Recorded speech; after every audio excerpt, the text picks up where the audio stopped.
दोस्तों, आपने कई बार सुना होगा कि अगर पृथ्वी के बाद किसी दूसरे ग्रह पर जीवन की कल्पना की जा सकती है तो वो है मंगल ग्रह। हालांकि वैज्ञानिकों का मानना है कि हमारा ब्रह्मांड इतना बड़ा है तो ऐसा कैसे हो सकता है कि उसमें केवल और केवल पृथ्वी पर ही जीवन संभव हो।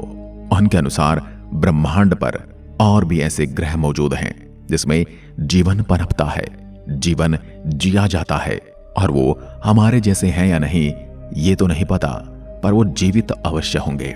फिलहाल कुछ वैज्ञानिकों ने ये दावा किया है कि पृथ्वी पर जीवन मंगल ग्रह से यात्रा करके ही आया है। अब इस बात में कितनी सच्चाई है इसकी पुष्टि मैं नहीं करता, लेकिन क्या कभी मंगल ग्रह पर जीवन था तो उसका जीवन कैसे और कब नष्ट हुआ, ये सबसे बड़ा सवाल है। ये एक ऐसा प्रश्न है जिसका उत्तर हर कोई जानना चाहता है। इसीलिए आज हम इस विषय पर बात करेंगे और जानेंगे आखिर कैसे कैसे हालात रहे होंगे जिन्होंने मंगल ग्रह को बेजान कर डाला, लेकिन पृथ्वी पर जीवन को भेज दिया। ये बात तो आप भी जानते होंगे कि सभी ग्रहों का जन्म तारे से होता है और हमारे सौरमंडल के सभी ग्रह भी हमारे सूर्य से ही जन्म लेते हैं। अब हमारा सूरज सबसे गर्म पिंड है, इसलिए इसमें जन्मे सभी ग्रह भी बेहद गर्म रहे होंगे। लेकिन ग्रहों के पास खुद से गर्मी पैदा करने का कोई जरिया नहीं था, इसलिए उन्होंने ठंडा होना शुरू कर दिया। ये प्रक्रिया करोड़ों साल तक यूं ही चलती रही। मंगल ग्रह जो कि पृथ्वी से काफी छोटा है और सूर्य से भी इसकी दूरी कहीं ज्यादा है, इसलिए मंगल ग्रह पर करोड़ों साल पहले ही आदर्श तापमान बन गया था।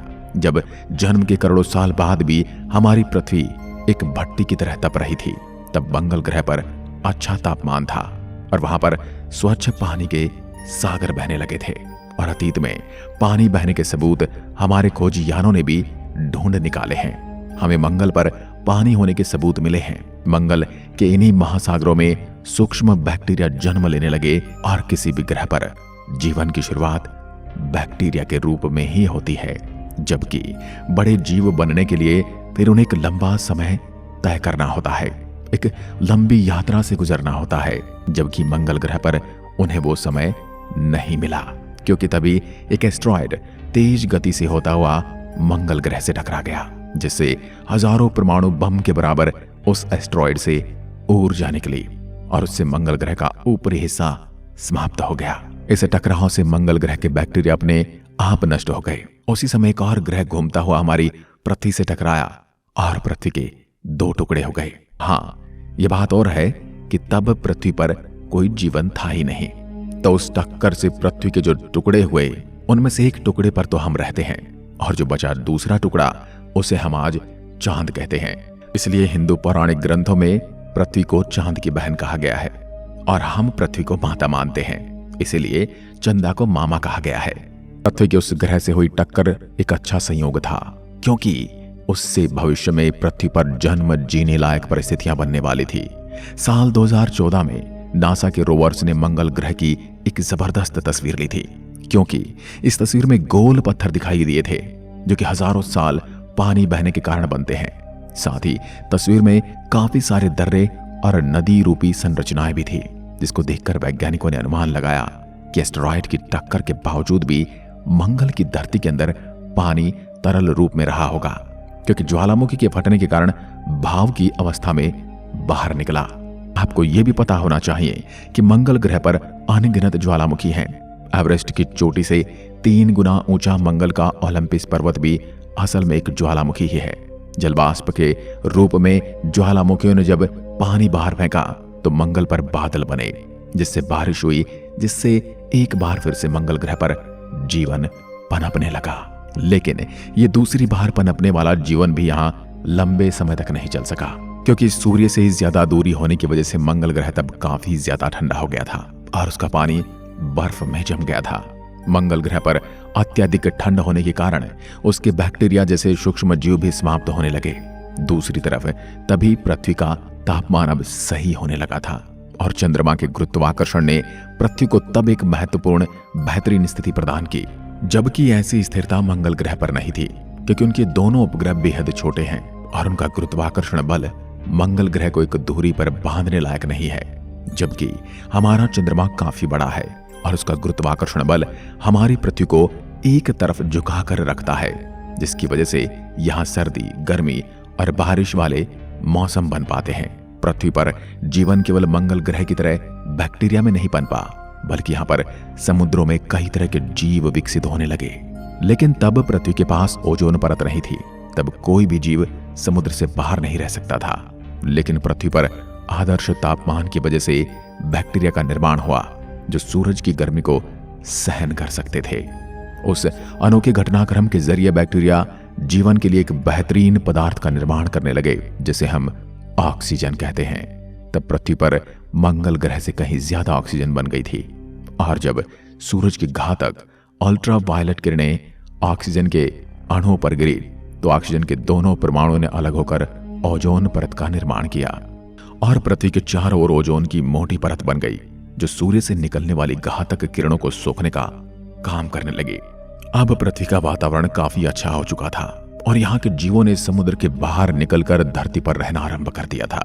मंगल को जीवन पनपने के मामले में पृथ्वी तब बहुत पीछे छोड़ चुकी थी, क्योंकि मंगल पर आधा अधूरा जन्मा जीवन पूरी तरह समाप्त हो चुका था। लेकिन धरती पर विशाल डायनासोर रहने लगे, जिन्होंने 16 करोड़ साल पृथ्वी पर राज किया। लेकिन यहाँ लंबे समय तक राज करना भी आसान नहीं था। इसलिए एक उल्कापिंड के गिरने से उन विशाल डायनासोर का भी अंत हो गया। इस उल्कापिंड ने पूरी दुनिया में तबाही मचाकर रख दी थी, और तापमान भी बहुत ज्यादा हो गया था। हजारों साल तक आसमान से आग की बारिश हो रही थी, और एक बार फिर पृथ्वी पूरी तरह से तबाह हो चुकी थी। आज से 6.5 करोड़ साल पहले धरती पर हर तरफ नर्क जैसा मंजर दिखाई दे रहा था। लेकिन ये घटना हमारे लिए एक वरदान साबित होने वाली थी, क्योंकि अगर डायनासोर का अंत नहीं होता तो हम यहाँ नहीं होते। उनके अंत के साथ ही स्तनधारी जीवों की प्रजाति को आगे बढ़ने का मौका मिला। पीढ़ी दर पीढ़ी उनमें कई तरह के बदलाव देखने को मिले, और करीब 6 करोड़ साल चले। इस बदलाव की वजह से इंसान जैसे बुद्धिमान प्रजाति का जन्म हुआ। जहां पहले डायनासोर अपनी ताकत के दम पर राज करते थे, वहीं अब इंसानों ने अपनी बुद्धिमानी के दम पर राज करना आरंभ कर दिया। हमने यहाँ मौजूद हर साधन का इस्तेमाल करना सीखा, और आज हमने इतनी तरक्की कर ली है कि धरती के किसी भी प्राणी का आसानी से खात्मा कर सकते हैं। दोस्तों, ये तो आप मानते ही होंगे कि जीवन की संरचना आसान नहीं है, क्योंकि जीवन केवल ऐसे ग्रहों पर पनपता है जहां परिस्थिति आदर्श हो और तापमान इतना आदर्श हो कि जल तरल अवस्था में रह सके, जहां हमारे चांद जैसा एक बड़ा उपग्रह भी हो जो अपने ग्रह को एकदम स्थिर रखे, जहां ओजोन लेयर हो जो सूरज की हानिकारक किरणों से बचाए रखे, और जिस ग्रह की अपनी चुंबकीय शक्ति भी हो, ताकि सौर तूफान के जीवन सुरक्षित रह सके। भले ही दोस्तों ब्रह्मांड में अरबों ग्रह हों, लेकिन हमारी पृथ्वी जैसी आदर्श परिस्थितियां बहुत कम ग्रह पर रही होंगी। हाँ, ऐसा भी नहीं है कि इस ब्रह्मांड में केवल हमारा ही ग्रह ऐसा है जहां अच्छा तापमान है, लेकिन उन ग्रहों पर एलियन भी वैसे ही राज करते हैं जैसे हम पृथ्वी पर रहते हैं।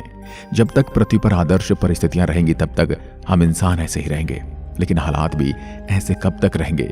क्योंकि ऐसे अनेक कारण हैं जिससे फिर से पृथ्वी के हालात बिगड़ सकते हैं, ठीक वैसे ही जैसे 6.5 करोड़ साल पहले हुआ था। और डायनासोर की तरह हमारा भी खात्मा हो जाएगा। क्या पता किसी एस्ट्रॉयड से हमारी पृथ्वी टकरा सकती है, या फिर किसी घातक वायरस से हमारा अंत हो सकता है, या फिर हम इंसान ही परमाणु बम और जैविक हथियार का इस्तेमाल करके जीवन का खात्मा कर सकते हैं। दोस्तों, कभी ना कभी पृथ्वी से जीवन खत्म जरूर होगा, लेकिन यह भी सच है कि हम इंसानों का पूरी तरह से इस धरती से सफाया नहीं होगा, क्योंकि अभी हम इंसान इस धरती पर केवल 2 लाख सालों से ही हैं, जबकि यहाँ जीवन अरबों सालों से, जिसमें पृथ्वी ने हजारों मुसीबतों का सामना किया है और अनेकों बार यहाँ जीवन नष्ट हुआ है, लेकिन फिर भी यहाँ जीवन पनपा है। यानी जीवन हालात के हिसाब से खुद को बदल लेता है। इसलिए अब कोई अगर घटना पृथ्वी पर होती है तो उससे भले ही हमारा खात्मा हो जाए, लेकिन जीवन को उपजाने वाली परिस्थितियां यहाँ स्थायी रूप से खत्म नहीं होंगी, और यहाँ एक बार फिर से जीवन पनपेगा। ठीक जैसे आज हम यहाँ पर राज करते हैं, ठीक वैसे ही यहाँ पर किसी का राज होगा। ये प्रक्रियाएं शुरू से चलती आई हैं और आगे भी चलती रहेंगी।